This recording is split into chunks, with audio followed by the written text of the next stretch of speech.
രുചിക്കൂട്ട്.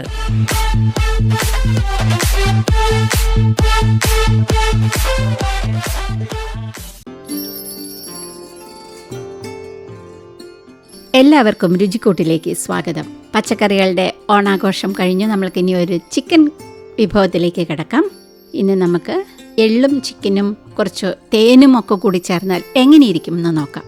അതിനായിട്ട് നമുക്ക് ഒരു 1/2 കിലോ ചിക്കൻ എടുക്കുക. ഇനി നമുക്ക് ഒരു 5-6 വെളുത്തുള്ളി, ഉപ്പ്, കുരുമുളക് പൊടി, അതുപോലെ തന്നെ നമുക്കൊരു 3 ചെറിയ സ്പൂണോളം സോയ സോസ്, കുറച്ച് കോൺഫ്ലവർ, ഒരു വലിയ സ്പൂൺ തന്നെ ഇരിക്കട്ടെ. അതോടൊപ്പം തന്നെ ഒരു ഇത്തിരി പച്ചമുളകും, ഒരു മുട്ടയുടെ വെള്ളയും, ഇതെല്ലാം കൂടി ഒന്ന് ചേർത്ത് നമുക്കൊന്ന് നന്നായിട്ട് മിക്സ് ചെയ്ത് വെക്കാം. ചിക്കൻ നമുക്ക് ക്യൂബായിട്ട് വേണമെങ്കിൽ മുറിക്കാം. അതല്ലെങ്കിൽ ചിക്കൻ്റെ എല്ലില്ലാത്ത കഷ്ണം, ചിക്കൻ ബ്രസ്റ്റ് ആണെങ്കിൽ വളരെ നീളത്തിൽ നമുക്ക് ചെറിയതായിട്ട് മുറിച്ചെടുക്കാം. ക്യൂബാണെങ്കിൽ നമ്മൾ ആദ്യം ഒന്ന് ഫ്രൈ ചെയ്ത് ഡബിൾ ഫ്രൈ ചെയ്യുന്നതായിരിക്കും നല്ലത്.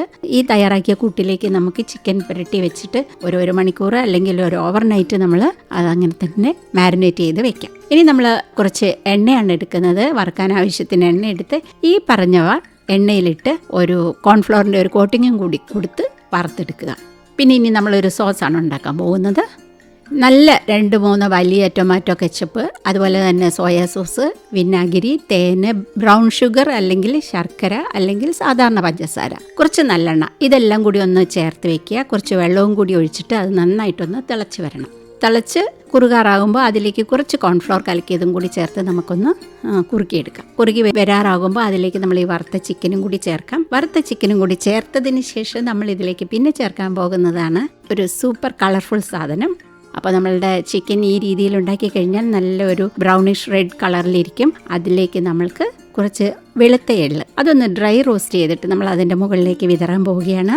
വിതറിയതിന് ശേഷം അതോടൊപ്പം തന്നെ നമ്മൾ കുറച്ച് സ്പ്രിംഗ് ഓണിയൻ, അതായത് ഉള്ളിയുടെ തണ്ട്, അതും ചെറുതായിട്ടരിഞ്ഞ് അതും അതിൻ്റെ മുകളിൽ തന്നെ നമ്മൾ വിതറുന്നു. നല്ല ഭംഗിയുള്ള ഒരു പ്ലേറ്റിലേക്ക് ഇതുപോലെയാണ് അറേഞ്ച് ചെയ്യേണ്ടത്. അതായത് തയ്യാറാക്കിയ ചിക്കൻ നമ്മൾ ഇതിലേക്ക് ഇടുന്നു.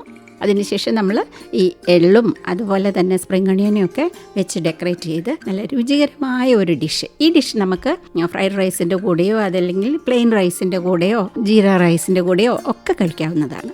അപ്പോൾ ഒരു സെസ്മേ ചിക്കൻ അതും കൂടി ഒന്ന് ഉണ്ടാക്കി നോക്കൂ.